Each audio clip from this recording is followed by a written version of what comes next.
Instead, let us be the ones who have the courage to bring about meaningful change, who recognize that true compassion lies in giving our people the freedom to choose a life of dignity, peace, and happiness. Mr. President, esteemed colleagues, ako po'y bukas sa mga amyenda at panukala mula sa plenaryo. I am willing to engage in dialogues and negotiation to come up with a bill that is acceptable across the table. What I ask is only that we take one step forward. Let us crack the door open.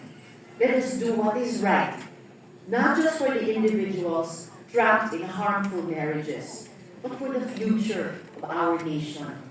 Let us pass this law, and in doing so, reaffirm our commitment to justice, to human dignity, and to the well-being of every Filipino. Salamat po, Mr. President. Thank you, Senator Tiveros. Majority Leader. Mr. President, there being no other members of this chamber willing to interpolate at this moment, Mr. President, I move that we refer the privileged speech of Senator Risa Tiveros, consistent with our previous referrals to the legal rules. Mr. President.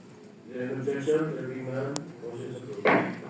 Mr. President, I move that we... 1 minute suspension, Mr. President. Session suspended.